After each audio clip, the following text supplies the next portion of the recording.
Assalamualaikum warahmatullahi wabarakatuh. Bismillahirrahmanirrahim. Alhamdulillahirabbil alamin. Alhamdulillahilladzi hadana li hadza wa ma kunna linahtadiya laula an hadanallah. Wa asyhadu an la ilaha illallah wahdahu la syarika lah wa asyhadu anna Muhammadan abduhu wa rasuluh. Allahumma salli ala Muhammad wa ala ali Muhammad kama sallaita ala Ibrahim wa ala ali Ibrahim innaka Hamidum Majid.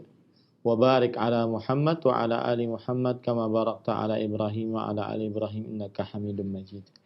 Amma ba'du, alhamdulillah kita bersyukur pada Allah Subhanahu wa taala pada hari ini, hari Rabu pagi 18 Rabiul Awal 1442 Hijriah. Kita dimudahkan oleh Allah Subhanahu wa taala untuk duduk bersama di dalam sebuah kajian rutin setiap Rabu pagi membaca kitab Rasailu Tahumul Mar'ah Al-Muslimah.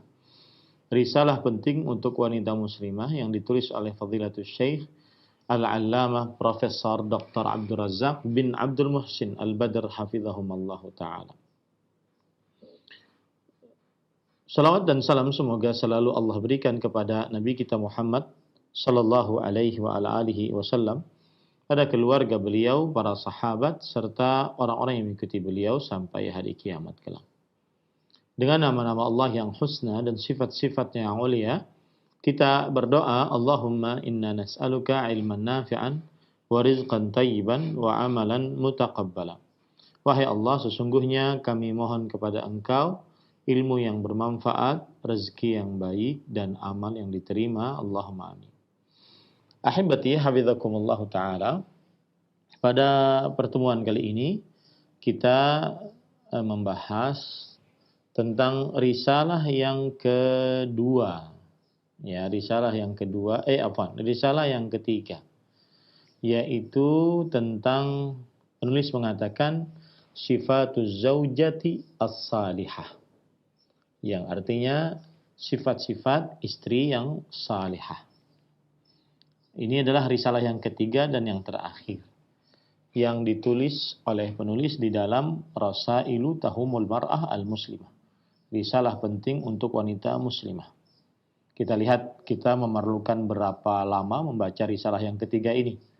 Karena risalah yang ketiga ini hanya sekitar 30 halaman. Hanya sekitar 30 halaman berarti 15 lembar. Coba kita lihat nanti berapa lama kita membaca dari risalah yang ketiga ini. Kita baca apa yang disebutkan oleh penulis hafizahullah ta'ala. Bismillahirrahmanirrahim. Dengan nama Allah yang Maha Pengasih lagi Maha Penyayang, beliau menulis ini sebagai bentuk tabarruk dengan nama Allah Subhanahu wa taala, mengambil berkah dengan nama Allah Subhanahu wa taala. Kemudian juga mencontoh Al-Quran yang diawali dengan Bismillahirrahmanirrahim. Karena surat Al-Fatihah, surat yang pertama dari Al-Quran, itu ayat pertamanya menurut pendapat yang lebih kuat adalah Bismillahirrahmanirrahim. Kemudian beliau juga mencontoh Nabi Muhammad sallallahu alaihi wasallam ketika menulis surat-surat kepada para raja, maka beliau memulai menulisnya dengan Bismillahirrahmanirrahim. Dan sedikit tentang Bismillahirrahmanirrahim. Bismillahirrahmanirrahim adalah bukan ayat dari awal surat At-Taubah dengan ijma' para ulama rahimahullah ta'ala. Kemudian Bismillahirrahmanirrahim adalah sebagian ayat dalam surat An-Naml ayat 30 dengan kesepakatan para ulama. Kemudian Bismillahirrahmanirrahim adalah awal lafal di dalam awal setiap surat. Dia adalah ayat di awal setiap surat, tetapi dia bukan dari surat tersebut. Bismillahirrahmanirrahim adalah ayat awal dari setiap surat, tetapi dia bukan ayat dari awal setiap surat tersebut. Seperti Al-Baqarah misalkan. Al-Baqarah ayat pertamanya alif lam mim, bukan bismillahirrahmanirrahim. Tetapi di depannya ada bismillahirrahmanirrahim.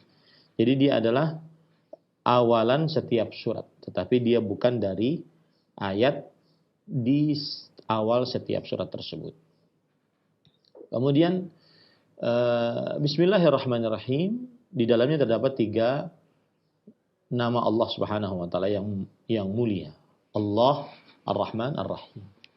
Allah artinya adalah Zatul Uluhiyah, zat yang berhak memiliki seluruh macam ibadah. Zat yang berhak memiliki seluruh macam ibadah. Dan terjadi khilaf di antara para ulama, Allah apakah dia diambil dari sebuah kata kerja ataukah dia kata baku. Wallahu alam, kita lebih condong kepada pendapat bahwa Allah adalah diambil dari kata kerja alaha ya'lahu, yang artinya zalla wa abada, merendahkan diri dan mengabdi. Maka Allah zatul uluhiyah, zat yang memiliki penghambaan diri, pengabdian diri kepada memiliki penghambaan diri, pengabdian diri dari makhluk kepada Allah Subhanahu wa taala. Dan Allah menurut pendapat yang lebih kuat adalah nama yang paling agung yang dimiliki oleh Allah. Alladzi idza sa'ala bihi atau idza du'iya bihi ajab. Yang mana kata Rasulullah SAW, jikalau orang berdoa dengan menyebut nama Allah, maka doanya dikabulkan oleh Allah Subhanahu wa taala. Adapun Ar-Rahman Ar-Rahim yang Maha Pengasih lagi Maha Penyayang. Bedanya Ar-Rahman Ar-Rahim ada beberapa beda. Yang pertama, Ar-Rahman adalah yang menunjukkan kepada rahmat Allah yang maha luas. Yang kedua, Ar-Rahim yang menunjukkan kepada rahmat Allah yang terus menerus. Jadi beda. Rahman itu maha luas, sedangkan Rahim, rahmat Allah yang menunjukkan kepada rahmat Allah terus menerus. Kemudian yang kedua, Ar-Rahman untuk seluruh makhluk. Baik dia manusia baik yang muslim ataupun yang kafir, yang mukmin ataupun yang musyrik, yang ahli taat ataupun yang ahli maksiat, ya. Semuanya mendapatkan rahmat Allah Subhanahu wa taala. Kemudian baik dia dari bangsa jin ataupun hewan ataupun alam semesta. Semuanya mendapatkan rahmat Allah Subhanahu wa taala. Sedangkan Ar-Rahim adalah khusus untuk orang-orang beriman. Sebagaimana firman Allah Subhanahu wa taala, "Wa kana bil mu'minina rahima." Dan sesungguhnya Allah Subhanahu wa taala beriman rahim terhadap orang-orang yang beriman. Itu disebutkan oleh Allah dalam surat Al-Ahzab ayat 43. Ini bedanya antara Rahman dengan Ar-Rahim. Kemudian beda yang ketiga adalah Ar-Rahman adalah sebuah sifat yang menunjukkan kepada zat Allah Subhanahu wa taala. Sedangkan Ar-Rahim adalah sebuah sifat yang sampai kepada makhluk-makhluk Allah. Jadi Ar-Rahman adalah sifat rahmat yang ada pada zat Allah Subhanahu wa taala. Sedangkan Ar-Rahim adalah sifat rahmat yang Allah Subhanahu wa taala berikan kepada makhluk-makhluknya. Makanya tidak ada yang boleh bernama Ar-Rahman kecuali Allah Subhanahu wa taala. Sedangkan Ar-Rahim maka boleh ada yang bernama dan bersifat rahim seperti Nabi kita Muhammad sallallahu alaihi wasallam dalam surah At-Taubah ayat 128. Laqad ja'akum rasul min anfusikum azizun 'alaihi ma 'anittum harisun 'alaikum bil mu'minina raufur rahim. Sesungguhnya telah datang kepada kalian seorang rasul dari kaum kalian sendiri. Penderitaan kalian berat oleh Rasulullah sallallahu alaihi wasallam, dirasa berat oleh Rasulullah sallallahu alaihi wasallam. Beliau sangat menyayangi kalian dan beliau sangat amat belas kasihan lagi penyayang terhadap orang-orang yang beriman. Ini menunjukkan bahwa Ar-Rahim bisa dimiliki nama dan sifatnya oleh makhluk selain oleh makhluk. Jadi tidak khusus hanya untuk Allah Subhanahu wa taala. Sedangkan Ar-Rahman Itu khusus untuk Allah Subhanahu wa taala. Adapun makna bismillahirrahmanirrahim, dia adalah sebuah kata yang tersembunyi kata kerjanya sesuai dengan orang yang mengucapkannya. Misalkan di sini penulis bismillahirrahmanirrahim, berarti ada kata kerja yang tersembunyi, yaitu dengan nama Allah yang Maha Pengasih lagi Maha Penyayang, saya menulis. Ya, ini makna dari Ar-Rahman Ar-Rahim. Dan ini menunjukkan bahwasanya kita sebagai seorang muslim semestinya sering-sering memulai sesuatu dengan mengucapkan bismillahirrahmanirrahim. Mau makan, mau minum, mau berpakaian, mau menaiki kendaraan, mau keluar rumah, mau masuki masjid, memulai sesuatu, memberikan, menerima, ya, memulai sesuatu dengan bismillahirrahmanirrahim. Nah, kemudian kita lanjutkan. Innal hamdalillah nahmaduhu wa nasta'inuhu wa nastaghfiruh wa natubu ilaihi wa na'udzu billahi min syururi anfusina wa sayyiati a'malina man yahdihillahu fala mudhillalah wa man yudlil fala hadiyalah. Ahibati hafizakumullah taala, ini disebut dengan hadis tentang khutbatul hajah. Ya, ucapan ini adalah hadis yang berkaitan dengan khutbatul hajah. Dan para ulama rahimahullah taala berbeda pendapat tentang khutbatul hajah. Apakah disyariatkan untuk menulisnya saat menulis buku, saat menulis surat? Ya. Maka terjadi khilaf di antara para ulama. Ada yang mengatakan khutbatul hajah bukan sunnah dalam awal penulisan sesuatu ataupun penulisan buku ataupun penulisan surat. Dia bukan disyariatkan, bukan sunnah Nabi Muhammad SAW. Kemudian di sana ada pendapat yang kedua, yaitu bahwasanya khutbatul hajah adalah dianjurkan untuk menulisnya di dalam tulisan-tulisan ataupun di dalam khutbah-khutbah. Dalil yang menunjukkan akan hal ini adalah bahwasanya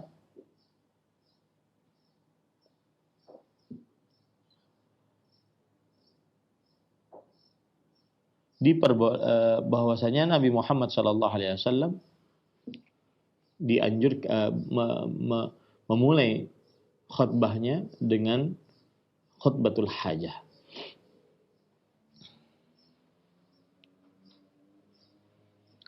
Syekh Al-Imam Al-Muhaddits Muhammad Nasiruddin Al-Albani rahimahullah mengatakan, hadhil khutbah tuftatahu biha jami'ul khutab. Khutbah hajat ini dimulai dengannya seluruh khutbah. Sawa'un kanat khutbatan nikah atau khutbatan jum'ah atau ghairiha. Baik itu khutbah nikah atau khutbah Jumat atau selainnya. Falaisat khasatan bin nikah. Maka dia tidak khusus untuk anak khutbah nikah saja. Kama qad yadhunnu wa fi ba'dhi turuki hadits Ibnu Mas'ud at-tasrih bidzalika kama taqaddam. Sebagaimana yang disangka oleh sebagian orang, bahwasanya itu khusus hanya khutbah hajah saja, yaitu khutbah nikah saja. Padahal dia umum, khutbah Jumat juga diperbolehkan, ya. Sebagaimana yang disebutkan dalam beberapa riwayat dari sahabat Nabi Abdullah bin Mas'ud radhiyallahu anhu. Yang jelas, ahibati hafizakumullah taala, tidak mengapa seseorang untuk menulis khutbatul hajah, baik menulis kitab, memulai menulis kitab atau memulai menulis surat, karena ini termasuk daripada yang disyariatkan oleh Rasulullah sallallahu alaihi wasallam. Tetapi yang paling utama adalah di dalam penulisan, yaitu memulai dengan bismillah dan alhamdulillah. Adapun khutbatul hajah, ya, maka ini tidak mengapa disebutkan, tetapi dia bukan sunnah Rasul sallallahu alaihi wasallam. Yang artinya adalah sesungguhnya segala puji hanya milik Allah. Kita memujinya, kita memohon pertolongan kepadanya, kita beristighfar kepadanya, kita bertaubat kepadanya, kita memohon perlindungan kepadanya dari keburukan diri kita dan kesalahan-kesalahan perbuatan kita.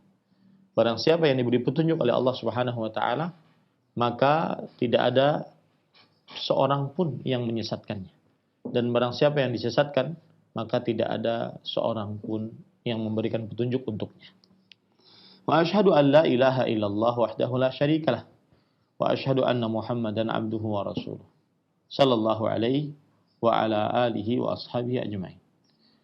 Dan aku bersyahadat bahwa tidak ada ilah yang berhak diibadahi melainkan Allah semata, tiada sekutu baginya. Dan aku bersyahadat bahwa Nabi Muhammad sallallahu alaihi wasallam hamba dan rasulnya. Semoga salawat dan salam atas Nabi Muhammad SAW, atas keluarganya, para sahabatnya, seluruhnya. Di sini yang patut kita dudukkan permasalahan adalah arti dari asyhadu an la ilaha illallah. Aku bersyahadat bahwa tidak ada ilah yang berhak diibadahi melainkan Allah. Atau tidak ada Tuhan yang hak selain Allah. Itu yang benar terjemahannya.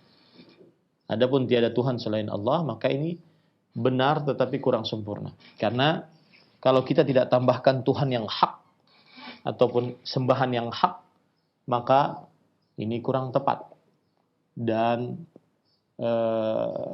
tidak sesuai dengan Al-Quran dan juga hadis Rasul Sallallahu Alaihi Wasallam. Bahwa di dalam Al-Quran disebutkan ada sembahan-sembahan lain. Bahkan di dalam realita kita juga ada sembahan-sembahan lain. Tetapi sembahan-sembahan lain, Tuhan-Tuhan lain itu adalah Tuhan yang batil. Dan hanya Allah Subhanahu wa taala Tuhan dan sembahan yang hak. Hal ini berdasarkan firman Allah Subhanahu wa taala di dalam Al-Qur'an, "Dzalika bi anna Allaha huwal haq wa anna ma yad'una min dunihi huwal batil." Yang artinya yang demikian itu adalah karena sesungguhnya Allah Subhanahu wa taala dialah Tuhan yang hak dan sesungguhnya apa saja yang mereka sembah selain Allah itulah Tuhan yang batil. Surat Al-Hajj ayat 62. Ini terjemahan yang benar adalah tiada Tuhan yang hak selain Allah. Atau tiada ilah yang hak selain Allah, atau tiada sembahan yang hak selain Allah, itu sama semuanya.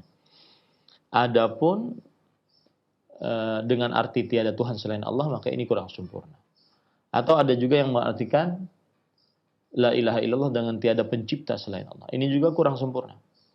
Kenapa? Karena betul tiada pencipta selain Allah. Tetapi kalau kita mengartikan dengan arti tersebut, maka tidak ada bedanya antara kita dengan orang-orang kafir Quraisy. Yang mereka juga meyakini tiada pencipta selain Allah. Wala in sa'altahum man khalaqas samawati wal ard la yaqulunna Allah. Jika engkau wahai Muhammad sallallahu alaihi wasallam bertanya kepada mereka, siapakah yang menciptakan langit dan bumi? Maka mereka akan mengucapkan Allah. Ini menunjukkan bahwasanya orang-orang kafir Quraisy mereka meyakini bahwa Allah Subhanahu wa taala satu-satunya yang berhak mencipta. Tetapi mereka tidak meyakini Allah satu-satunya yang berhak untuk diibadahi. Maka kalau kita artikan tiada pencipta selain Allah, berarti tidak ada bedanya antara umat Islam dengan umat musyrik. Makanya harus ada kata-kata hak. Tiada Tuhan yang hak selain Allah. Wallahu a'lam. Kemudian juga dari perkataan ini kita bisa ambil pelajaran bahwa gelar yang paling cocok yang dimiliki oleh Nabi Muhammad SAW adalah Abdullahi wa Rasuluh. Hamba Allah dan Rasulnya Sallallahu Alaihi Wasallam. Hamba Allah berarti adalah dia hamba, dia berarti tidak bisa didustakan. Tidak boleh diibadahi maksud saya. Karena beliau adalah hamba Allah Subhanahu. Tidak boleh kita berdoa kepada beliau, minta tolong, minta perlindungan, minta pertolongan dalam keadaan yang sempit, minta rezeki, minta anak. Yang mana itu adalah doa yang tidak boleh diperkenankan kecuali hanya kepada Allah Subhanahu wa taala. Karena hanya Allah yang bisa mengabulkannya. Karena Nabi kita Muhammad SAW hamba. Dan rasulnya maksudnya adalah Nabi kita Muhammad sallallahu alaihi wasallam. Beliau adalah Rasulullah sallallahu alaihi wasallam yang diberi wahyu oleh Allah Subhanahu wa taala untuk menyampaikan risalahnya. Maka tidak boleh apapun wahyu yang disampaikan oleh beliau didustakan. Tidak boleh apapun wahyu yang disampaikan oleh beliau didustakan. Nah,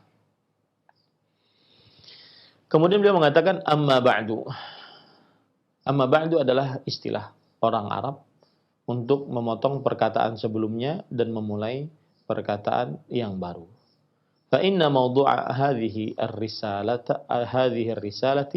allati hiya bi'unwan sifatu zawjati salihah laysa al-kalam wal khitabu fiha mukhtassan بالشابة المقبلة على الزواج الراغبة في معرفة صفات الزوجة لتتحلى بها ولتهيئ نفسها لتحقيقها وتتميمها وتكميلها. Sesungguhnya tema risalah ini yaitu dengan judul sifat-sifat istri-istri yang salihah, bukan pembicaraan dan redaksi di dalamnya khusus terhadap perempuan-perempuan yang ingin menikah, yang sudah siap menikah, yang ingin mengetahui tentang sifat-sifat istri yang salih agar ia bersifat dengannya, mempersiapkan dirinya untuk merealisasikan sifat-sifat tersebut, menyempurnakannya dan melengkapinya. Bukan itu. Jadi ketika kita membicarakan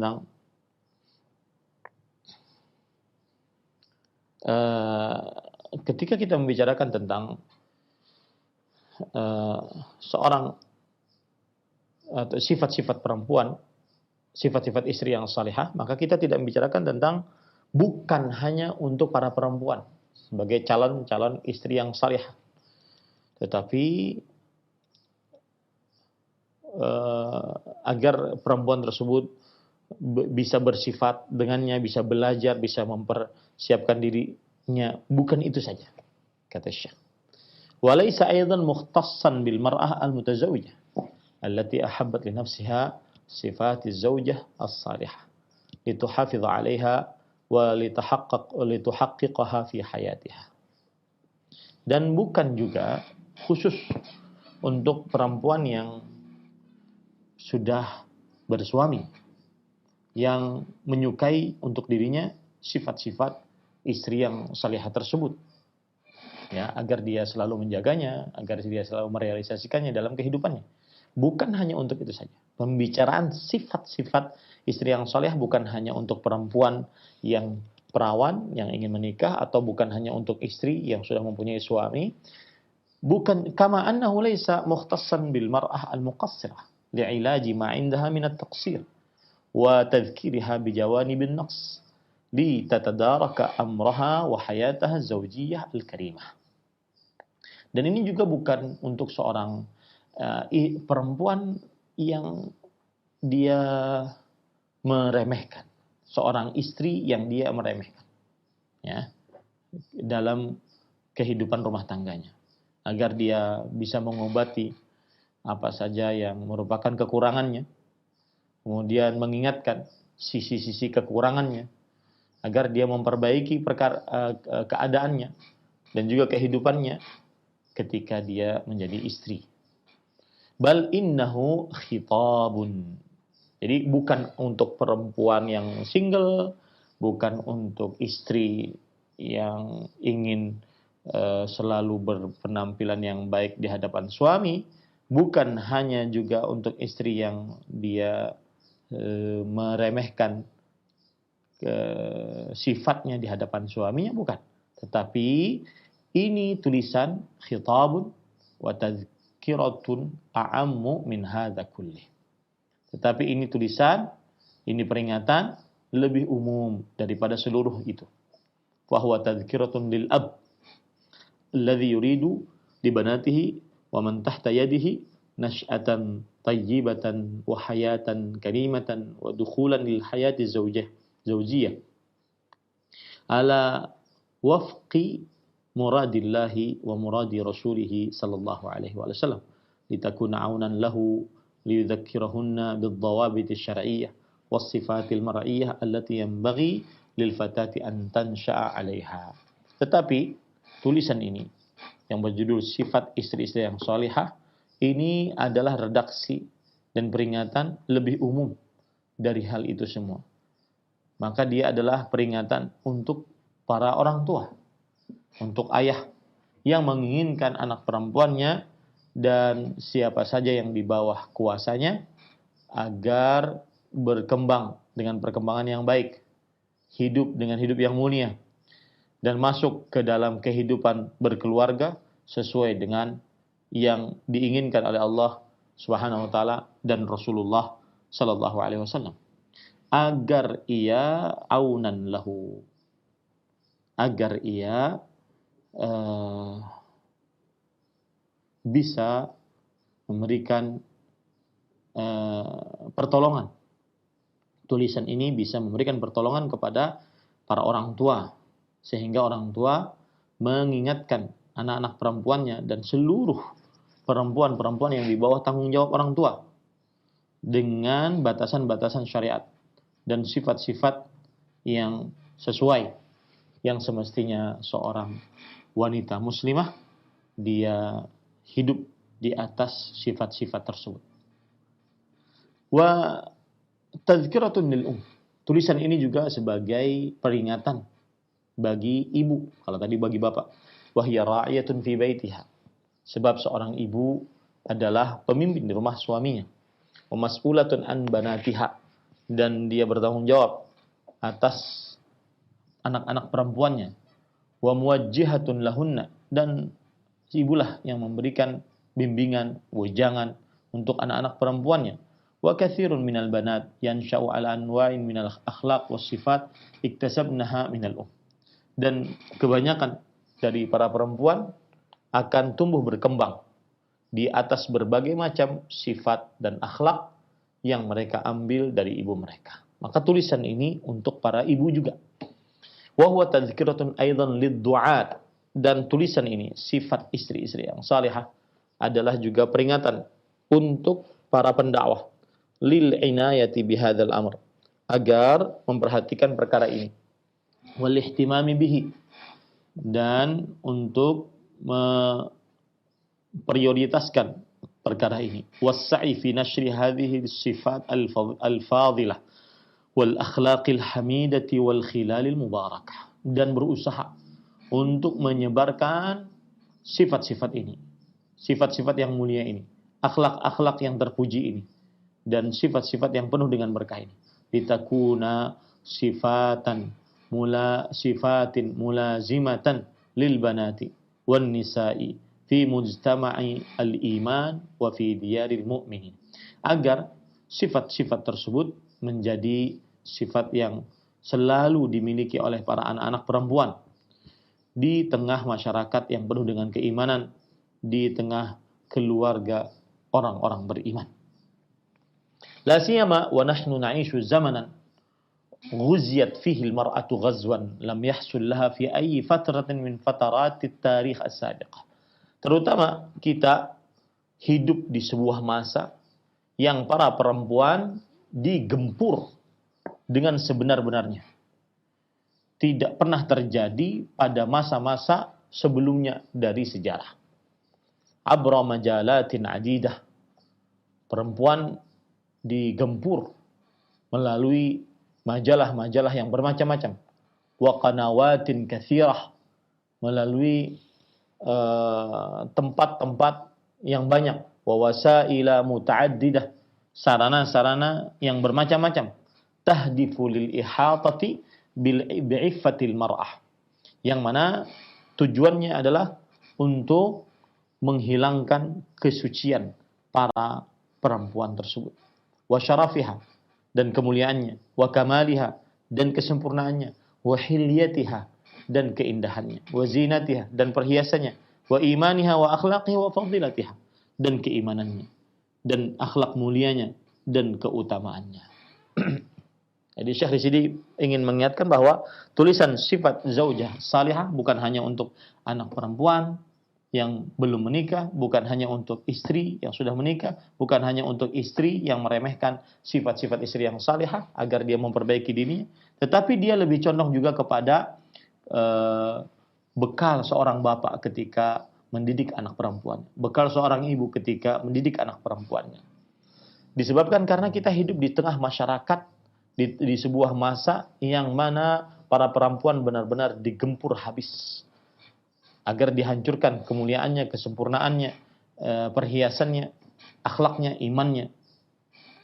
Walaqad kanatil mar'atu sabiqan la yumkinu an tasila ilaiha ad-da'awat al-mufsidah wal ahwa'ul mughridatu wal ara'ul munhallatu illa min khilali qanawatin dayyiqah imma an takuna laha rafiqatan sawa'un ka aw rafiqat أن تكون لها رفيقة سوء أو نحو ذلك فتصل إليها بعض الخلال السيئة.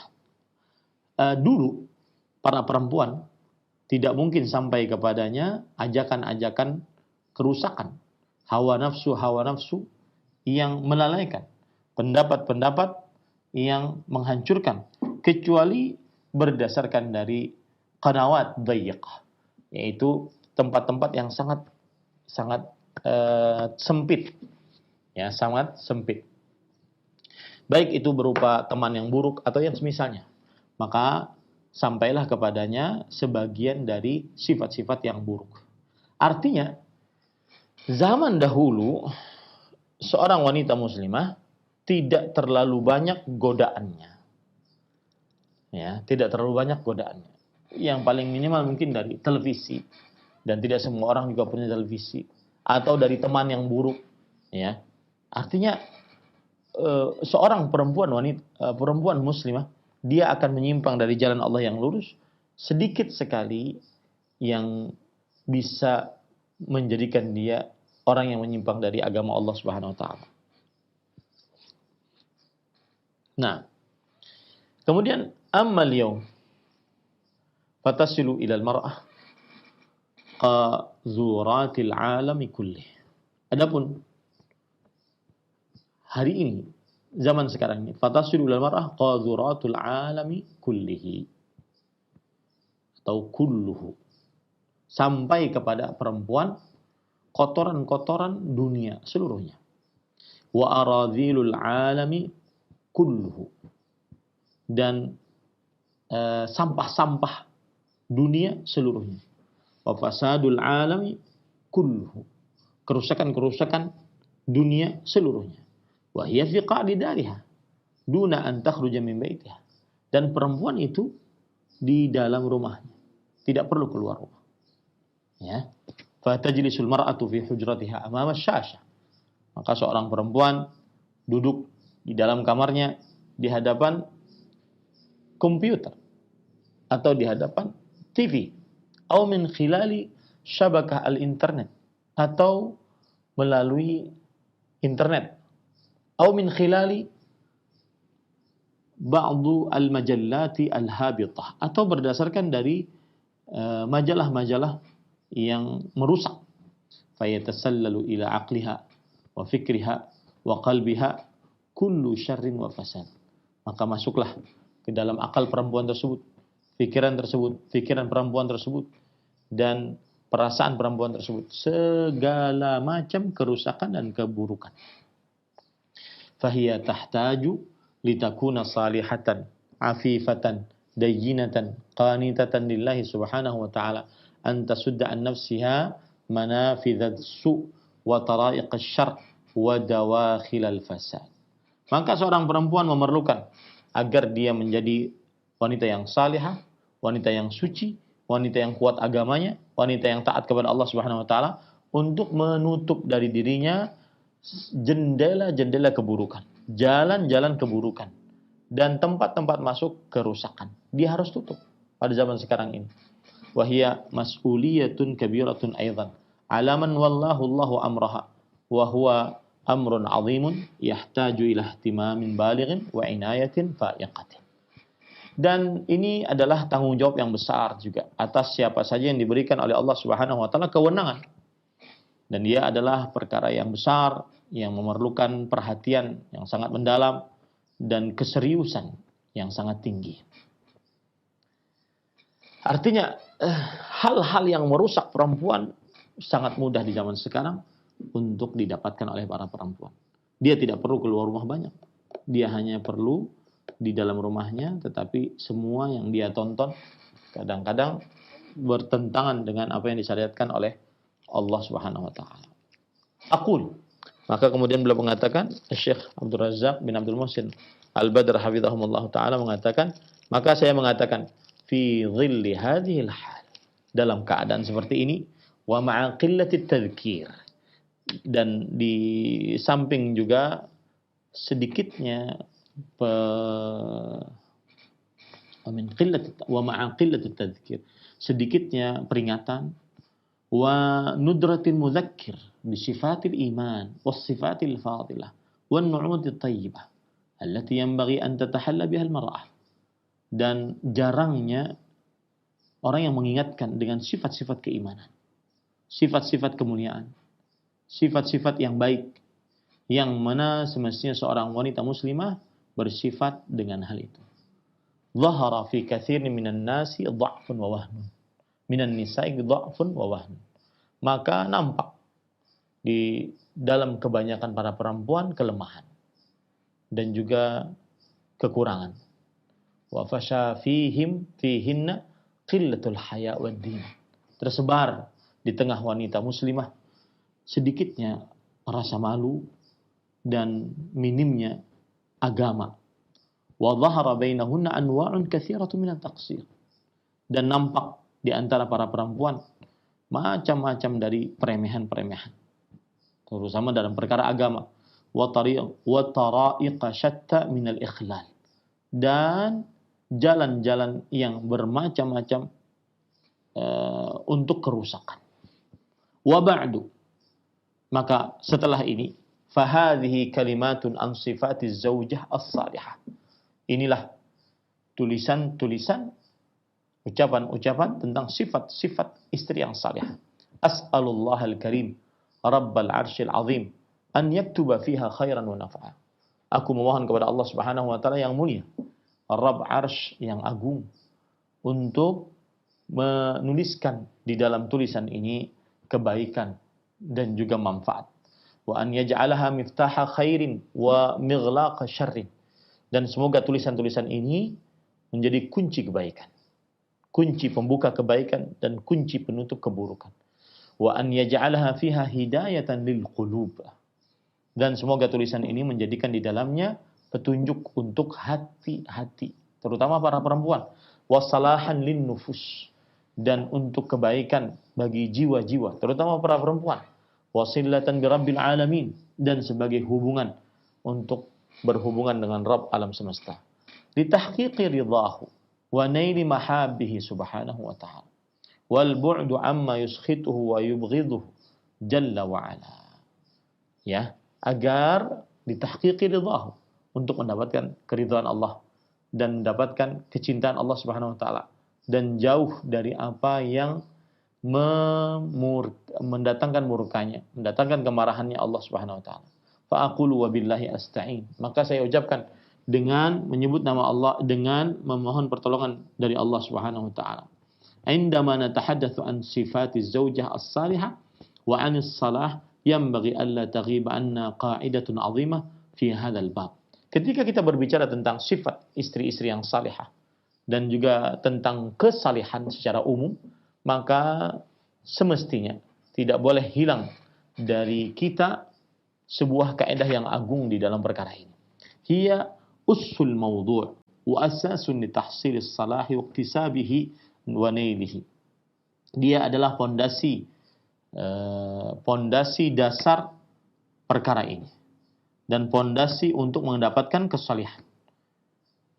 Ala wahiyya, dan dia adalah annas salaha la yunalu illa bi amrayn. Kesalihan, kebaikan tidak didapatkan kecuali dengan dua perkara. Al-awwali taufiqullahi jalla wa ala wa hidayatuhu wa aunuhu wa taisiruhu wa tasdiduhu, yaitu petunjuk dari Allah jalla wa ala. kemudian pertolongan dari Allah, kemudahan dari Allah, dan juga penunjukan selalu kebenaran oleh Allah Subhanahu wa taala. Fal hadi huwallah. Maka sang pemberi petunjuk adalah Allah Subhanahu wa taala. Wahdahu wa huwa wahdahul muwaffaq. Wa huwa wahdahul muwaffiq, dan dialah Allah satu-satunya yang memberikan petunjuk. Wal umuru biyadihi jalla wa ala. Segala perkara sesuai dengan kekuasaan Allah Subhanahu wa taala atau di tangan Allah Subhanahu wa taala. Allah taala, man yahdihillahu fahuwal muhtadi wa man yudlil falan tajida lahu waliyyan mursyida. Allah berfirman dalam surat Al-Kahfi ayat 17 yang artinya, barang siapa yang diberi petunjuk oleh Allah Subhanahu wa taala, maka dialah yang mendapat petunjuk. Barang siapa yang disesatkan oleh Allah Subhanahu wa taala, maka tidak akan pernah kamu mendapati untuknya seorang penolong yang memberikan petunjuk kepadanya. Kemudian Allah berfirman juga dalam surat Yunus ayat 25. Wallahu yad'u ila daris salam wa yahdi man yasha'u ila siratal mustaqim. Allah mengajak kepada kampung keselamatan dan memberikan petunjuk kepada siapa yang dikehendakinya dengan tangannya. Wa ma syaa kan wa ma lam yasha' lam yakun. Apa saja yang dikehendaki Allah pasti akan terjadi, dan apa saja yang belum dikehendaki oleh Allah Subhanahu wa taala maka pasti tidak akan terjadi. Wala haula wala quwata illa billahil aliyyil azim. Tidak ada daya kekuatan kecuali dengan Allah yang Maha Tinggi dan Maha Agung. Nah, ini poin pertama. Kalau kita berbicara tentang kesalehan, tentang kebaikan, maka kita harus yakini baik-baik bahwasanya kesalehan di tangan Allah, petunjuk di tangan Allah. Maka mintalah kepada Allah. Itu intinya. Berdoalah kepada Allah Subhanahu wa taala.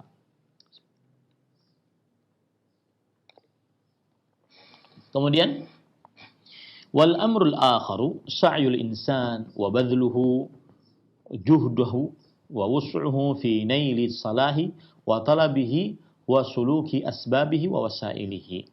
Dengan yang perkara yang kedua, yaitu sebagai kaedah di dalam kesalehan adalah usaha seorang manusia mengerahkan seluruh tenaga, kekuatan untuk mendapatkan kesalehan tersebut. Ya, dan mencari sebab-sebab, sarana-sarana yang menghantarkan kepada kesalehan tersebut. Ini tidak mungkin orang saleh tanpa dia berusaha. Tidak mungkin perempuan dia saleh tanpa dia berusaha. Waqad jama'a an-nabiy sallallahu alaihi wasallam baina hadainil amrayn fi qawlihi alaihi salatu wassalam wa fil hadits sahih ihris 'ala ma yanfa'u wasta'in billah. Dan Nabi Muhammad sallallahu alaihi wasallam telah mengumpulkan dua perkara ini, yaitu minta petunjuk dari Allah, kemudian berusaha. Di dalam sabdanya Nabi Muhammad SAW dalam hadis yang sahih, ihris 'ala ma yanfa'u. Bersungguh-sungguhlah atas sesuatu yang bermanfaat untukmu. Wasta'in billah, dan minta tolonglah kepada Allah Subhanahu wa taala. Nah, ini menunjukkan bahwa kita harus usaha, ihris 'ala ma yanfa'u, usaha. Dan setelah itu kita harus berdoa karena petunjuk di tangan Allah Subhanahu wa taala. Jadi dari hadis ini kita mengambil sebuah kaidah bagaimana orang bisa saleh. Pertama, dia berusaha agar saleh. Yang kedua, dia memohon petunjuk dari Allah Subhanahu wa taala. Kemudian penulis mengatakan, ihris 'ala ma yanfa'u bi badlil asbabin nafi'ah wal wasailil mufidah allati yunalu biha as-salahu wa tatahaqqaqu min khilaliha al-hidayah. Bersungguh-sungguhlah atas apa yang bermanfaat untukmu dengan mengerahkan sebab-sebab yang bermanfaat, sarana-sarana yang memberikan faedah agar didapatkan kesalehan dan terrealisasikan dengan sebab-sebab tersebut petunjuk. Ya, harus usaha ya, agar seseorang saleh, seseorang mendapatkan kesalehan dari Allah Subhanahu wa taala, harus dia usaha. Kemudian minta tolonglah kepada Allah Subhanahu wa taala. Aikun muta'ammidan alaih, mutawakkilan alaih, taliban aunahu, rajian minhu subhanahu wa ta'ala. Jadilah engkau orang yang mu'tamidan, bersandar hanya kepadanya, bertawakal hanya kepadanya, minta pertolongan hanya darinya, berharap hanya dari Allah Subhanahu wa taala. An yuwaffiqaka wa an yusaddidaka wa an yuthabbitaka. Yaitu untuk Allah Subhanahu wa taala memberikan petunjuk, menunjuki kepada kebenaran, dan juga menetapkan. wa an yakuna 'aunan laka fi 'ala salahi wal istiqamah. Dan semoga Allah Subhanahu wa taala menjadi penolong untukmu di dalam kesalihan dan keistiqamahan. Fahadhihi qa'idatun kubra hawat juma'ul khair. Maka ini adalah kaidah yang agung yang mengumpulkan yang mengumpulkan kumpulan dari kebaikan, yaitu berdoa, minta tolong, yang kedua usaha.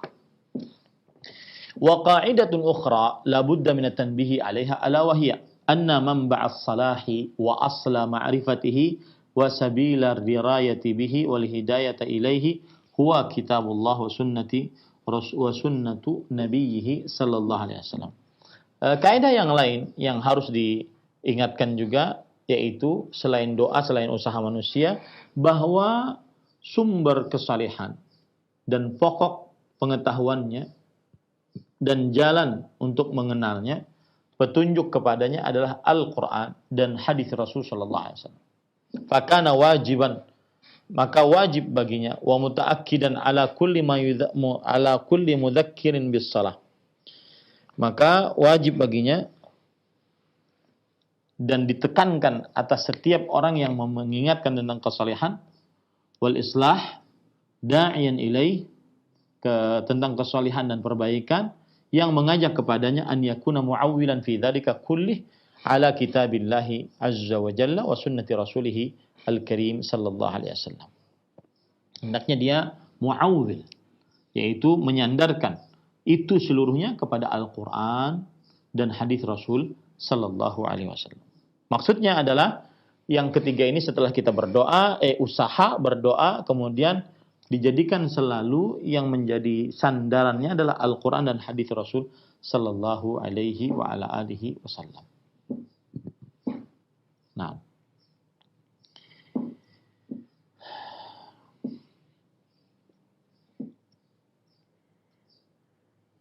kita lanjut sedikit. Amal Quran, adapun Al-Quran, fayaqulullah ta'ala inna hadzal Quran yahdi lillati hi aqwam. Adapun Al-Quran, maka Allah Subhanahu wa taala berfirman, sesungguhnya Al-Quran ini memberikan petunjuk kepada jalan yang paling lurus. Surat Al-Isra ayat 9. Ini menunjukkan bahwasanya Al-Quran adalah sandaran di dalam kesalehan. Ya, Al-Quran adalah sandaran di dalam kesalehan. Wa amma sunnah wa hadyun nabi sallallahu alaihi wasallam al-karim fayaqul sallallahu alaihi wasallam taraktu fikum syai'aini lan tadhillu ba'dahuma kitaballah wa sunnatih. Adapun hadis Rasul sallallahu alaihi wasallam, yaitu petunjuk Nabi Muhammad sallallahu alaihi wasallam yang mulia, beliau bersabda, aku tinggalkan di tengah-tengah kalian dua perkara, kalian tidak akan pernah sesat setelah dua perkara tersebut, Al-Quran dan sunnah Rasul sallallahu alaihi wasallam. Wa alaihi fa mawdu'una huwa sifatuz zawjah as-salihah fi dhaw'i kitabillah wa sunnati rasulih sallallahu alaihi wasallam. Oleh karenanya, berdasarkan ini semua, maka tema kita adalah sifat istri-istri yang salihah berdasarkan Al-Quran dan hadis Rasul sallallahu alaihi wasallam.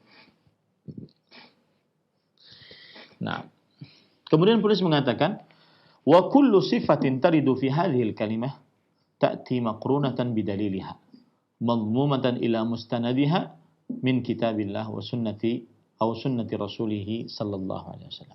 Setiap sifat yang disebutkan di dalam tulisan ini, dia disebutkan dengan dalil-dalilnya.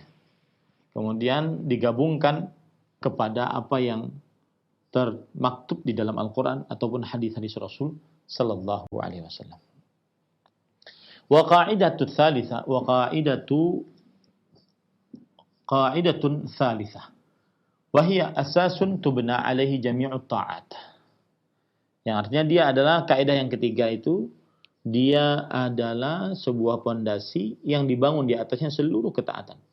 Wa tuqamu alaihi jami'ul fadhaili wal kamalat, dan tegak atasnya seluruh keutamaan dan kesempurnaan.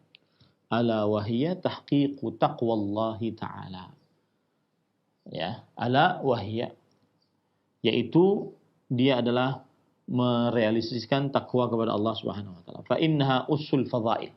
Takwa sesungguhnya adalah pondasi keutamaan. Wa manba'ul khairat, dan sumber dari kebaikan. Wa qiyamus sa'adati fid dunya wal akhirah, dan tegaknya kebahagiaan di dunia dan di akhirat. Wal wajibu 'alal muslimi an ta'iya anna luzumaha li adabis syariah wa tahalliha bis sifatil fadilah qurbatun minal qurabi allati yunalu biha ridallahi wa yahsulu biha ajruhu wa thawabuhu. Yang artinya, dan wajib atas setiap muslimah untuk sadar bahwa dia selalu mengerjakan adab-adab syariat dan berhias dengan sifat-sifat yang mulia. Ini adalah sebuah kedekatan, ya, yang dengan kedekatan tersebut seseorang akan mendapatkan ridha Allah dan mendapatkan dengan sifat-sifat tersebut pahala dan ganjaran dari Allah Subhanahu wa taala. Wa bit tafriḍi fiha yafutuha min dzalika bihasbi ma faratat fihi min hadhihi sifat. Dan dengan meremehkan sifat-sifat tersebut, maka akan kehilangan darinya akhlak-akhlak yang mulia sesuai dengan peremehan dari sifat-sifat tersebut. Artinya, selama dia menjaga, maka dia akan mulia. Selama dia meremehkan, maka dia akan terhina. Wa sayati li hadhihi mazidu taqrir fi mawdhi'ihi al-munasib insyaallah. Dan akan datang atau akan disebutkan untuk perkara ini di tempatnya yang cocok insyaallah taala. Baru setelah itu penulis akan menyebutkan sifat-sifat daripada sifat-sifat istri yang salihah. Insyaallah kita lanjutkan pada pertemuan yang akan datang. Wallahu alam wa sallallahu nabiyana Muhammad walhamdulillahi rabbil alamin. Iya Ustaz, barakallahu fikum, jazakallahu khairan. Terima kasih atas bimbingan dan pelajaran yang telah disampaikan. Semoga menjadi tambahan ilmu untuk kita semuanya. Selanjutnya kami berikan kesempatan untuk Anda yang bertanya, silahkan.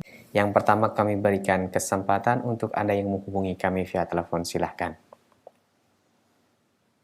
Halo. Halo, Assalamualaikum warahmatullahi wabarakatuh. Waalaikumsalam warahmatullahi wabarakatuh. Dengan Ibu siapa ini, di mana? Dari Ibu Sri dari Kuningan, Jawa Barat. Silahkan Ibu langsung pertanyaannya.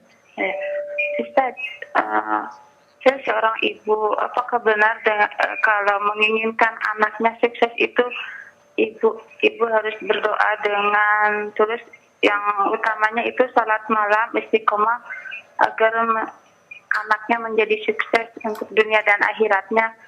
Apakah ada amalan lain lagi?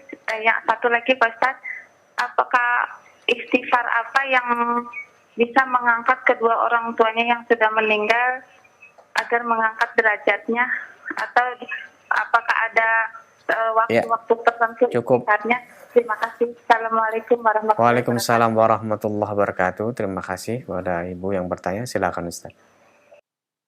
Salatu wassalamu ala Rasulillah wa ala alihi wa sahbihi wa man wala. Yang paling utama sebenarnya adalah dari orang tua, yaitu suri tauladan yang baik. Di samping doa, kemudian dia berusaha dan juga suri tauladan yang baik. Suri tauladan yang baik itu amalan yang sangat utama agar anak kita saleh. Jadi bukan hanya sekedar zikir ataupun doa penting, ya.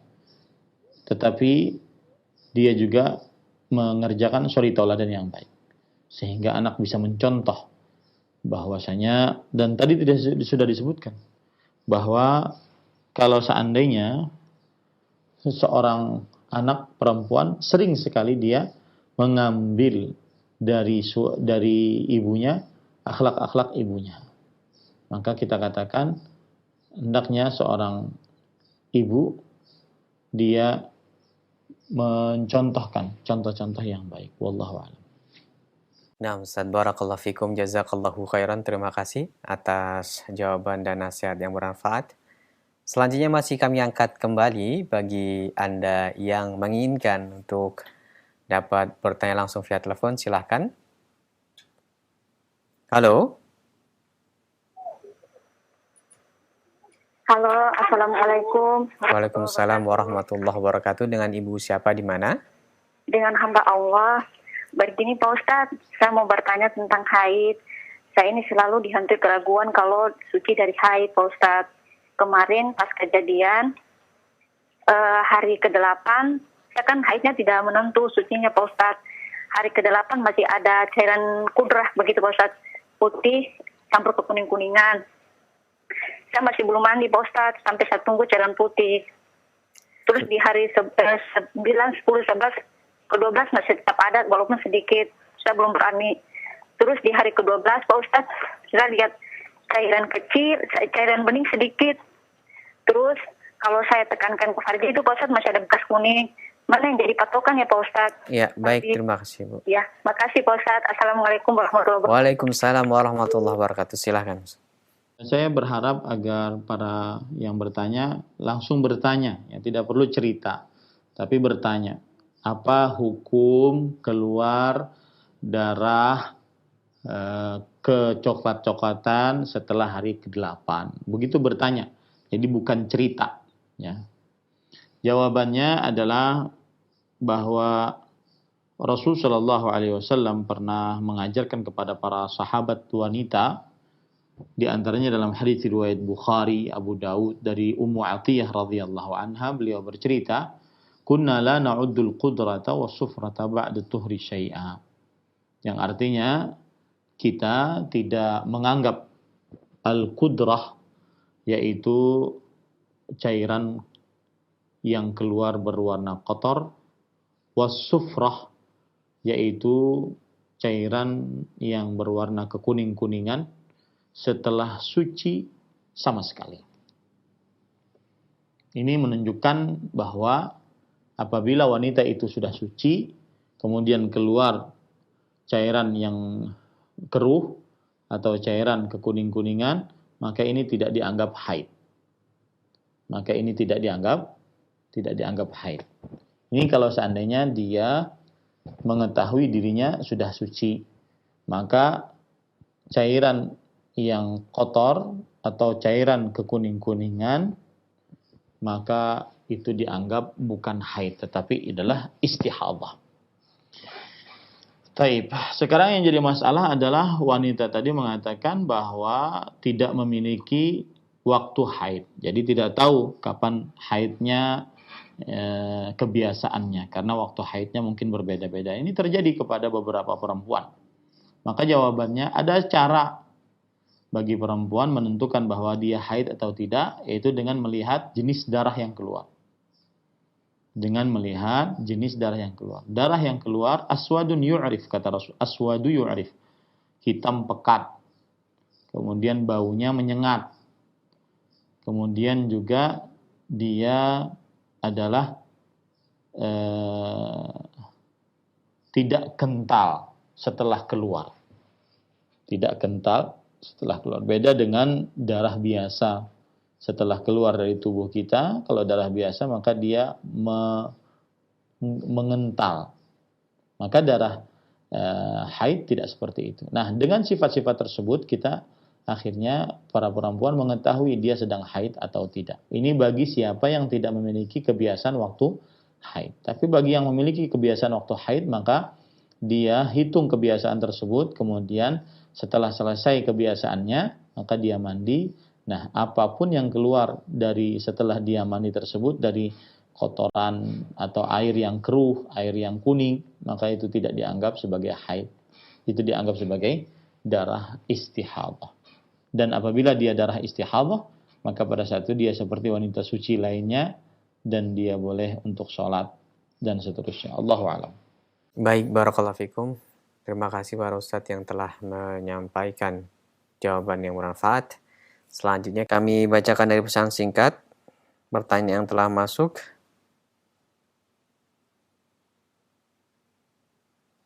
Assalamualaikum warahmatullahi wabarakatuh, dari Ummu Asma di Bekasi.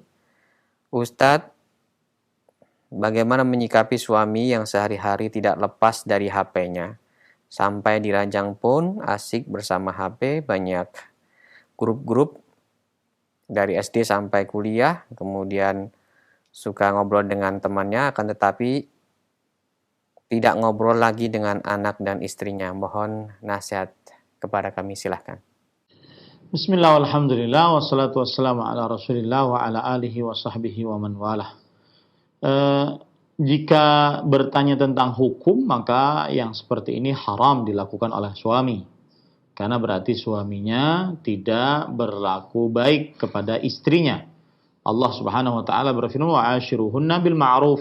Gauli istri-istri kalian dengan baik. Rasulullah SAW bersabda, istausu bin nisa'i khairan. Aku wasiatkan kepada kalian untuk berbuat baik kepada istri-istri kalian. Dan main HP terus-menerus, tidak memperhatikan istri, anak-anak, ini adalah kelakuan yang buruk dari seorang suami. Jadi kalau seandainya yang ditanyakan hukumnya, maka itu haram. Ya, itu haram. Adapun kalau yang ditanyakan adalah nasihat menghadapi suami yang seperti itu bagaimana? Maka duduk bareng dinasihati dengan bahasa yang baik, dengan sikap yang lembut, ya, duduk bareng dinasihati. Mas, mohon maaf Mas, saya istrimu ada semacam keluhan kepada Mas. Jadi lebih baik dia mengungkapkan apa yang ingin dia ungkapkan. Jangan dia pendam. Dia ungkapkan apa yang ingin dia ungkapkan. Jangan dia pendam. Dan seorang suami harus bisa berkomunikasi dengan istrinya. Jangan sampai dia mau menang sendiri dengan istrinya. Dengarkanlah istrinya. Dengarkan keluhan-keluhan istrinya. Dia harus berubah. Ya, dengarkan keluhan-keluhan istrinya apa yang diingin dikeluhkan. Dan sang istri jangan diam. Ada kesalahan, jangan diam. Kemudian yang kedua, jangan ada sifat ataupun politik balas dendam di dalam rumah tangga. Karena suami pernah begini, sang istri ingin begini. Itu salah fatal. Kekeliruan dalam rumah tangga yang paling fatal. Yaitu seorang istri membalas dendam karena suaminya berkelakuan yang buruk. Akhirnya sang istri pun juga berkelakuan yang buruk. Tidak boleh. Walaupun hanya dalam bercanda. Saya beri contoh misalkan perang kentut. Suaminya suka kentut, sang istrinya juga kentut. Ya, ini tidak benar. Kalau istrinya tidak setuju suaminya kentut di mana-mana, maka sang istri menasihati suaminya. Jangan dia balas.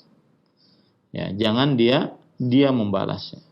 Sang suami pernah melakukan kesalahan, kemudian dia balas dendam, istrinya juga melakukan kesalahan. Sang suami pernah berdusta, istrinya juga berdusta. Atas asumsi saya ingin membalas kelakuan suami. Begini loh rasa kalau seandainya berdusta. Ini tidak benar. Ya, suami manusia biasa, dia pernah melakukan kesalahan. Kalau seandainya istri melihat itu sebuah kesalahan, nasihati suaminya dengan baik, dengan santun, dengan bahasa yang lembut, nasihati suaminya. Mudah-mudahan dan doakan agar dia berubah. Tetapi balas dendam, ini tidak benar.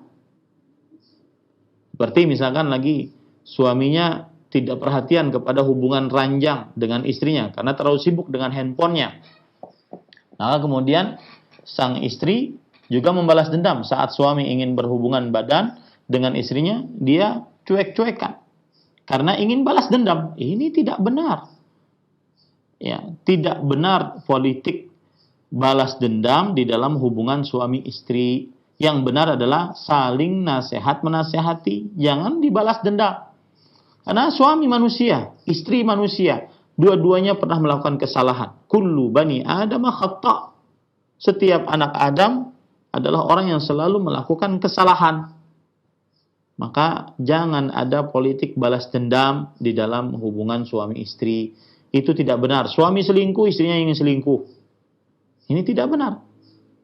Ya, tetapi nasihati bahwa haram berselingkuh, dosa besar berselingkuh, pengkhianat berselingkuh.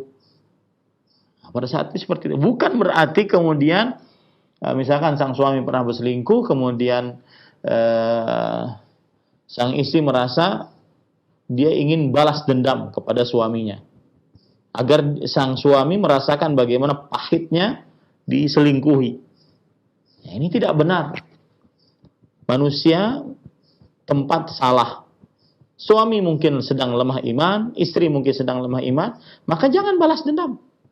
Tetapi saling menasihati. Wa tawasau bil haqq wa tawasau bis sabr. Saling menasihati dalam kebaikan dan saling menasihati dalam kesabaran. Itu nasihat saya.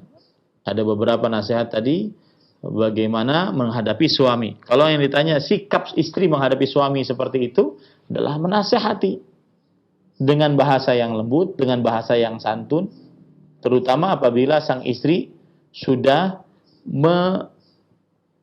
melayani suami dengan semaksimal mungkin. Penampilan, makanan, ya, kemudian pengurusan terhadap rumah, pengurusan terhadap anak, sudah dia lakukan. Tetap saja dia dizalimi oleh suaminya. Maka pada saat itu dia nasihati suaminya agar tidak melakukan hal tersebut. Kemudian yang kedua nasihat saya, jangan ada politik balas dendam di dalam rumah tangga. Yang ketiga, berdoa kepada Allah agar diberikan keluarga yang sakinah, mawaddah dan rahmah. Agar suami lebih mengetahui di manakah kewajibannya, tugas-tugasnya sebagai seorang suami plus sebagai seorang bapak. Wallahu a'lam. Jazakallahu khairan. Terima kasih para Ustadz yang telah menjawab pertanyaan dari Ibu di Bekasi tadi. Semoga menjadi tambahan ilmu untuk kita semuanya. Berikutnya kami bacakan pertanyaan dari hamba Allah di Sulawesi Tenggara. Ustadz, berdosa atau tidak jika foto lama kita ada di medsos teman? Kita sudah minta hapus, tapi dibilang buat kenang-kenangan. Syukran jazakallahu khairan. Silakan. Bismillah, walhamdulillah, wassalatu wassalamu ala rasulillah wa ala alihi wa sahbihi wa man walah. Maka jawabannya adalah kita harus tetap berusaha untuk menghilangkan foto-foto kita di media sosial, yang terutama yang membuka aurat, ya, agar tidak menjadi dosa yang terus-menerus bagi kita, dilihat orang, kemudian bahkan menjadi pemicu orang untuk bermaksiat akibat foto-foto kita. Maka kita harus berusaha. Apalagi di zaman media sosial ini, mudah orang menyebarkan informasi. Maka sebutkan saja dia di media sosialnya atau melalui media sosial orang lain yang lebih banyak pengikutnya bahwa saya Fulan bin Fulana agar meminta agar foto saya yang belum berjilbab, belum berhijab untuk dihapus. Ya. Agar foto saya yang masih memperlihatkan kecantikan wajah, kemolekan tubuh, warna kulit, memperlihatkan perhiasan, memperlihatkan keindahan, maka dihapus. Dia harus berusaha kan hal itu. Dia harus berusaha. Wallahu a'lam. Nah. Baik Ustadz, pertanyaan selanjutnya kami bacakan dari pesan singkat. Ustadz, mohon nasihatnya di dalam mendidik putri kita, khususnya di zaman sekarang yang rata-rata kita memiliki putri yang memiliki handphone sendiri.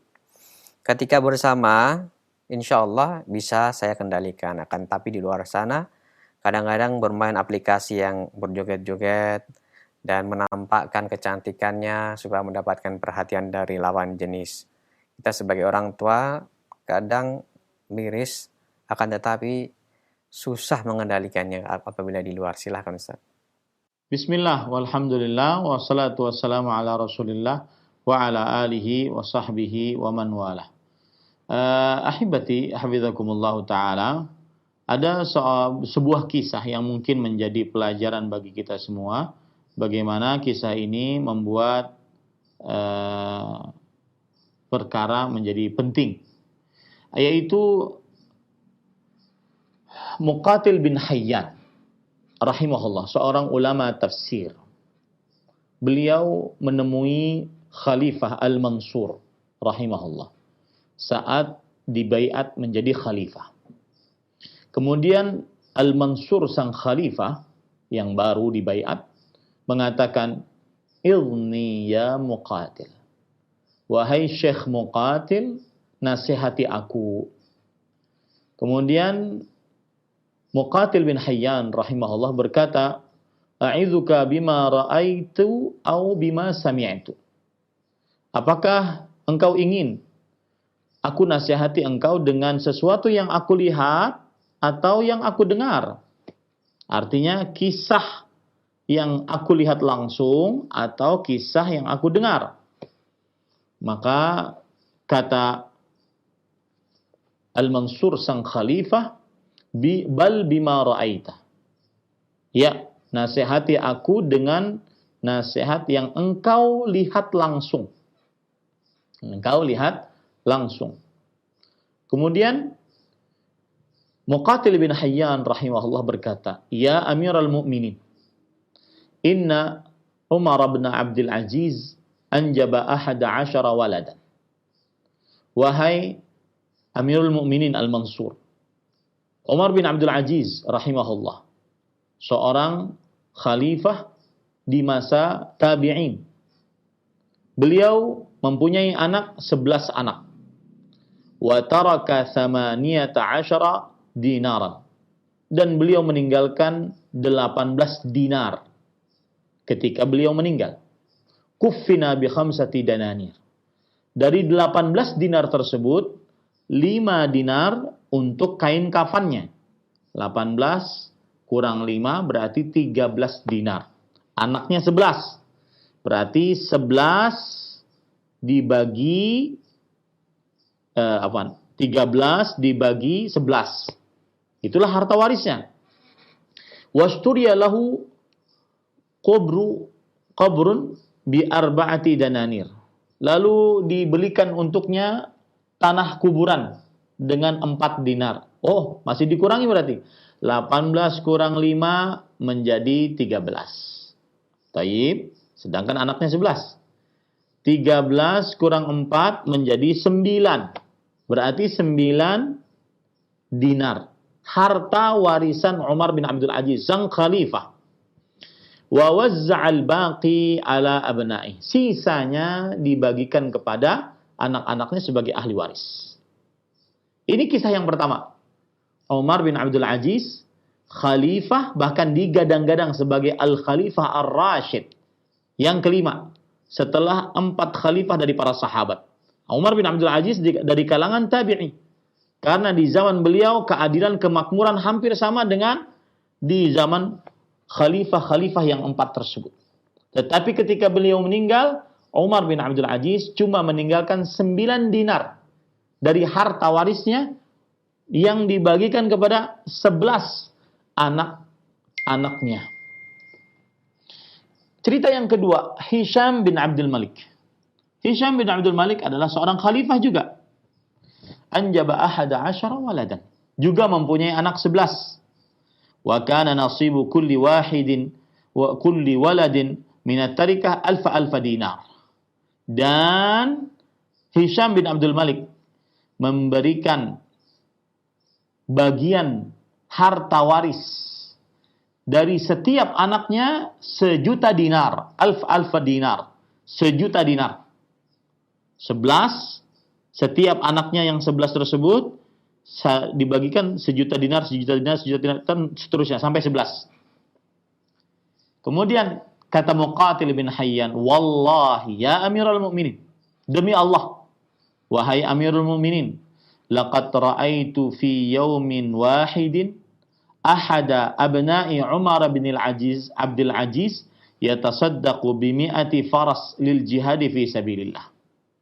Demi Allah, wahai Amirul Mukminin Al-Mansur, aku pernah melihat, kan ceritanya yang dilihat, dalam satu hari salah satu anak dari Umar bin Abdul Aziz yang tadi ditinggalkan cuma kurang, ya, setiap orangnya tidak dapat 1 dinar, kurang dari 1 dinar.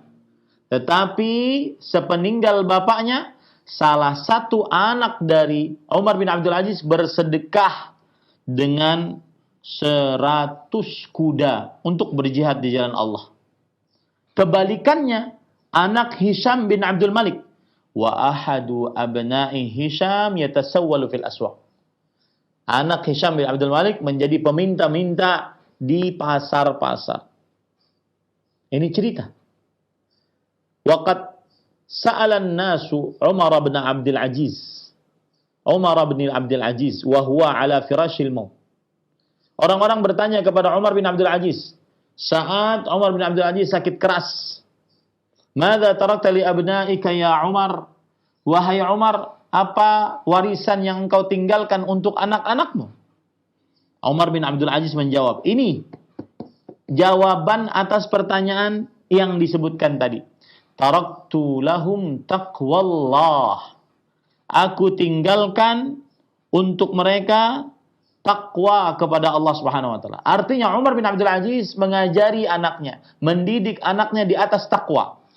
Mau orang tuanya jauh, ya, orang tuanya jauh dengan anak tersebut. Kuliah di kota mana, atau anaknya dekat dengan orang tua tersebut. Kadang-kadang anaknya kalau dekat pun juga dirasa jauh.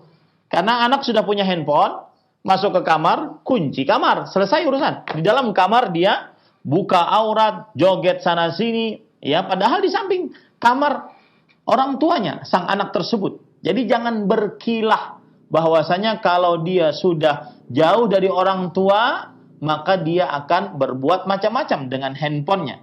Tidak, bukan masalah jauh atau dekat. Karena kalau dekat pun di samping kamar orang tuanya pun, ya. Tetapi kalau sudah dia memegang handphone, dikunci handphone kamarnya, selesai. Dia bisa berbuat apa saja. Ya. Maka yang paling utama adalah tinggalkan takwa kepada Allah Subhanahu wa taala. Kita lanjutkan ceritanya. Fa in kanu salihin. Kalau anak-anakku itu bertakwa dan menjadi orang-orang yang saleh, fallahu ta'ala yatawallas salihin. Maka Allah Subhanahu wa taala akan menolong orang-orang yang saleh. Meskipun aku tinggalkan anak-anakku dalam keadaan miskin, karena dia saleh, Allah akan tolong mereka. Wa in kanu ghairu dzalik, falan atruka lahum ma yu'inuhum ala ma'siyatillah. Kalau seandainya fa in kanu ghaira dzalik, kalau seandainya mereka tidak menjadi orang-orang yang saleh, maka aku tidak akan pernah tinggalkan untuk mereka sesuatu yang bisa mereka gunakan untuk bermaksiat kepada Allah Subhanahu wa taala. Artinya, beliau tinggalkan anak-anaknya warisan yang sedikit. Kalau seandainya mereka tidak saleh, ya, mereka menyimpang dari jalan Allah, maka tidak ada harta yang mereka bisa gunakan untuk bermaksiat kepada Allah Subhanahu wa taala. Lihat, ini orang tua yang cerdas. Maka ahibati hafizakumullah, hati-hati. Dan ini sudah diingatkan oleh Allah dalam Al-Qur'an. Wal yakhshal ladzina law taraku min khalfihim dzurriyyatan dhi'afan khafu 'alaihim falyattaqullah wal yaqulu qawlan sadida. Hendaklah takut orang-orang yang jika meninggalkan di belakang mereka keturunan-keturunan yang lemah. Mereka khawatir atas anak-anak mereka. Maka bertakwalah kepada Allah dan ucapkanlah ucapan yang baik. Jadi intinya yang ingin saya nasihatkan, apabila orang tua merasa jauh, merasa kalau seandainya anaknya jauh dari dirinya, padahal dekat saja dia bisa bermaksiat. Tetapi kalau seandainya orang tua sudah merasa susah untuk mengontrol anaknya, maka tanamkan kepada anak tersebut takwa kepada Allah. Takut kepada Allah, agungkan Allah. Ada namanya kehidupan setelah kematian. Ada namanya surga dan neraka. Ada namanya pertanyaan di alam barzakh. Ada namanya siksa dan nikmat kubur. Kenalkan itu kepada anak-anak kita. Orientasikan dalam diri mereka kehidupan akhirat. Kenalkan mereka bahwasanya ada namanya kehidupan setelah kematian. Kenalkan kepada mereka cita-cita, bahwasanya cita-cita yang mulia adalah bagaimana selamat setelah kematian. Kenalkan kepada mereka. Jadi dimanapun mereka berada, maka pesan tersebut yang selalu akan mereka ingat. Ya, kita sebagai manusia sangat terbatas kekuatan, kemampuan, keahlian. Ya, bolehlah orang ahli informatika teknologi, informasi IT. Dia mungkin dia sambungkan ke email, kemudian dia tahu gerak-gerik anaknya dan semisalnya. Tapi tetap saja kalau seandainya bergantung kepada kekuatan manusia, maka akan terbatas kekuatannya untuk mengawasi anak-anaknya. Ingatkan Allah, Maha melihat, Maha mendengar, Maha mengetahui. Ingatkan tentang ada kehidupan setelah kematian, permintaan pertanggungjawaban setelah kematian. Ingatkan itu. Ya, ini ahibati hafizakumullah ta'ala. Kemudian juga yang ketiga, jangan lupa berdoa kepada Allah Subhanahu wa taala. Doakan anak-anak kita, Allahumma tahhir qalbahu, Allahumma ighfir dzambahu wa tahhir qalbahu wa hassin farjahu. Ya Allah, ampuni dosa anakku. Bersihkan hatinya. Jaga kemaluannya. Seperti itu. Dan pada ikhwan yang dirahmati oleh Allah Subhanahu wa taala, terakhir, ingatkan bahwasanya perbuatan ini buruk. Joget-joget dengan aplikasi memperlihatkan kegemulayan dan lekukan tubuh di hadapan di media sosial, dilihat oleh jutaan laki-laki. Ingatkan, itu buruk. Itu buruk. Jadi tanamkan dari mulai semenjak dini kepada anak-anak kita bahwa itu buruk. Tanamkan itu. Mendengar musik itu buruk. Menyanyi itu buruk. Joget-joget di hadapan laki-laki yang bukan mahram itu buruk. Berjalan di hadapan laki-laki yang bukan mahram itu buruk. Ya. Anak saya di pesantren sudah balik. Saya hidup di pesantren. Anak saya sudah balik, perempuan. Di pesantren ada kantin. Dia datang ke pesantren. Saya sudah ingatkan. Kalau kamu ke kantin, maka akan dilihat oleh santri laki-laki. Sedangkan dia perempuan. Dan benar. Dia ke kantin, para santri laki-laki noleh-noleh. Maka ingatkan bahwa itu perbuatan buruk, hati-hati jangan diulang. Ya, berada atau berjalan di hadapan laki-laki yang bukan mahram dari mulai semenjak dini. Ingatkan, itu buruk. Ingatkan, itu buruk. Jadi tertanam dalam dirinya itu buruk. Ya, tertanam dalam dirinya itu buruk. Saya beri contoh yang lain. Ini baru saja saya ingin bikin status. Orang tua mempunyai andil besar anaknya merubah menjadi, saya ulangi, orang tua mempunyai andil besar dalam perubahan anaknya dari laki-laki menjadi lelaki gemulai. Ya, dari laki-laki menjadi lelaki gemulai. Salah satu sebab terbesar orang tua. Ya, ini hati-hati. Di zaman kita berhadapan dengan yang disebutkan oleh Syekh tadi, di zaman para perempuan diperangi, benar-benar diperangi agar hilang rasa malunya, agar hilang rasa kesuciannya, agar hilang rasa keanggunannya di dalam dirinya, rasa ketertutupannya hilang. Yang mana pergempuran itu tidak pernah ada di zaman sebelum ini. Subhanallah, para ikhwan yang dirahmati oleh Allah Subhanahu wa taala. Laki-laki hilang kelaki-lakiannya. Dia pandai bergoyang, na'udzubillah. Dan itu dianggap sebagai sebuah prestasi. Prestasi apa?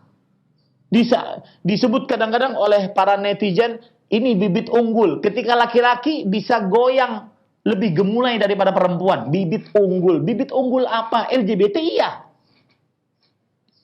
Dan itu orang tua sangat berpengaruh. Karena, kenapa? Karena ternyata itu anak-anak kecil. Laki-laki. Anak-anak kecil. Umur 4 tahun, umur 5 tahun. Sudah gemulai. Orang tua sangat bertanggung jawab di hadapan Allah Subhanahu wa taala. Hati-hati. Dan ancamannya keras di sisi Allah. Diharamkan atas orang tua tersebut surga.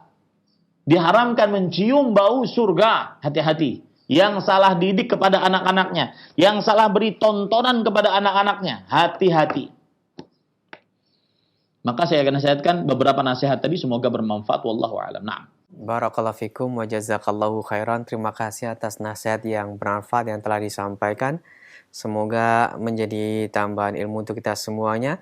Dan waktu juga yang memisahkan kita di kesempatan pagi hari ini. Sebelum kami akhiri, mohon Ustaz memberikan ihtitam fadl. Bismillah, walhamdulillah, wassalatu wassalamu ala rasulillah, wa ala alihi wa sahbihi wa man walah. Ahibati, hafizakumullah, kaum muslimin yang saya cintai karena Allah, Semoga Allah Subhanahu wa taala selalu menjaga kita. Pesan ini saya tujukan kepada para orang tua. Ketahuilah baik-baik, Anda sebagai para orang tua akan dimintai pertanggungjawaban atas pendidikan dan pengajaran Anda kepada anak-anak Anda.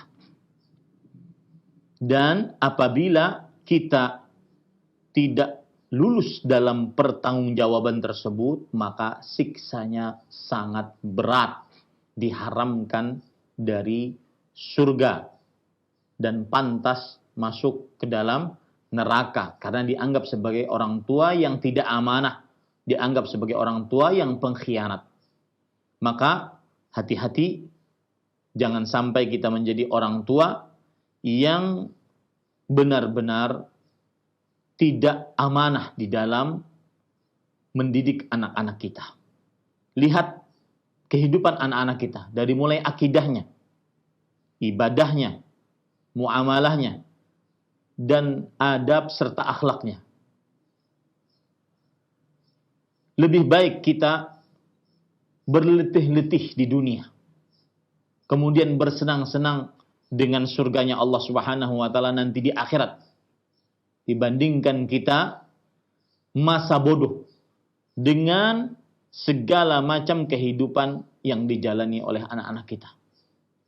Dan ingat, menjadi orang tua bukan hanya sekedar menyediakan sandang pangan, menyediakan baju mahal, kendaraan mewah, handphone mahal, tidak. Tetapi orang tua yang sukses adalah ketika anak-anaknya menjadi anak yang saleh, yang mendoakannya setelah dia meninggal. Idza matal insan inqata anhu amaluhu illa min thalath. Jika seorang manusia meninggal, terputus amalnya kecuali dari 3. Salah satunya adalah waladun salih yad'ulah. Anak yang saleh yang mendoakannya. Bukan hanya sekedar anak yang mendoakan, tetapi anak yang saleh. Itulah harta yang sebenarnya, yang pahalanya terus mengalir meskipun orang tuanya sudah menjadi satu tulang ekor di dalam kuburnya. Mari kita sebagai orang tua berlomba-lomba menjaga anak kita selalu di atas fitrah, menjauhkan anak kita yang merusak fitrahnya, merusak akidahnya, merusak ibadahnya, merusak muamalahnya, dan merusak adab dan akhlaknya. Sebesar perjuangan kita, maka sebesar itu pula Allah akan memudahkan kita untuk mengurus anak-anak kita. Semoga bermanfaat. Sallallahu Nabi Muhammad walhamdulillahirabbil alamin. Wassalamualaikum warahmatullahi wabarakatuh.